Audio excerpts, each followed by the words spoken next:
सास का दहेज। स्नेहा के बेटे की शादी शिल्पी से होती है। शिल्पी दहेज में हर सामान लेकर आती है जो पहले से ही स्नेहा के घर होता है। ये सामान स्नेहा के पापा ने उसे दिया था। अरे शिल्पी, मेरा टीवी क्यों हटाया? क्यों हटाया मतलब? अरे बड़ा और अपडेटेड टीवी है ये। स्नेहा को गुस्सा आता है और वो शिल्पी के बड़े टीवी के बगल में अपने पुराने जमाने का टीवी भी रख देती है। बड़ी आई अपडेटेड वाला। अरे बहुत सारी तेरी जैसी बहुओं को जानती हूँ मैं, जो घर से लाए सामान का रौब दिखाती है। ये ना समझ के हम भिखारी हैं। देख ले, हमारे पास भी टीवी है। ओहो, जो करना है वो करो। कोई मेहमान आएगा तो हंसेगा कि एक ही जगह दो दो टीवी। हंसने दे, दुनिया भी तो देखे कि सिर्फ तू नहीं, मैं भी दहेज लेकर आई थी। अब यही हाल हर सामान का हो जाता है। ड्राइंग रूम में एक साथ दो तरह के सोफे रखे होते हैं, एक नया आलीशान तो एक पुराना लकड़ी का। शिल्पी स्नेहा की इस आदत से काफ़ी दुखी हो जाती है। एक टीवी पर रामायण चलती है तो बगल की टीवी में फिल्मी गाने, किसी को किसी की आवाज़ भी सुनाई ना पड़े वैसे। घर के दूसरे सदस्य भी सास बहू की इस आदत से परेशान हो जाते हैं। एक दिन स्नेहा की बहन उसके घर आती है और घर का नज़ारा देखकर हैरान हो जाती है।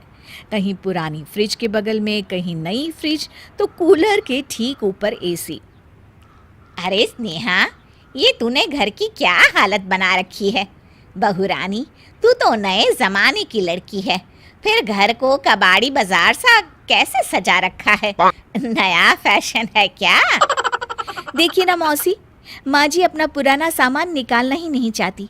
वो सोचती है कि उनका ही सामान घर में रहेगा। अरे बहन, तू इस मामले में ना बोल तो ही अच्छा है। मैंने बहुत सी बहुओं को देखा है अपने लाए सामान पर सास को धौंस दिखाते, और मैं भला किसी की धौंस को क्यों सहन करूं? मेरे पास तो सारा सामान है, और वैसे भी क्या कहते हैं, ओल्ड इज गोल्ड। अब क्या था, शिल्पी ये सुनते ही भड़कती है और जोर जोर से चिल्लाने लगती है। वाह माँ जी वाह, जरा अपना सोफा तो देखिए, ऐसा लग रहा है खुदाई से निकला है लकड़ी का। और मेरा सोफा देखिए कैसे लेदर की चमक और गुदगुदा सा है। अरे आपका तो पुराना धुराना सा है। शिल्पी देख, मेरे पिताजी ने जो दिया है वो उनकी निशानी है, उसके बारे में मत बोल। तू तेरा सामान ले जाकर अपने कमरे में रख ले। क्यों क्यों? मैं अपना सामान क्यों कमरे में रखूं? और जो मेरे ससुराल आए वो यही कहे, ओ कितना ओल्ड फैशन घर है। दोनों की बहसा बहसी में मौसी सर पकड़ लेती है। तुम दोनों जब देखो तब लड़ती रहती हो। मैं तो चली किचन में बादाम का शरबत बनाने। सुन, बादाम का सिलबट्टा जो मेरी माँ ने दिया था उसमें पीस लेना। तो शिल्पी बोल पड़ती है, मौसी कसम है आपको, आप मेरे पापा की दी मिक्सी में ही बादाम पीसिएगा।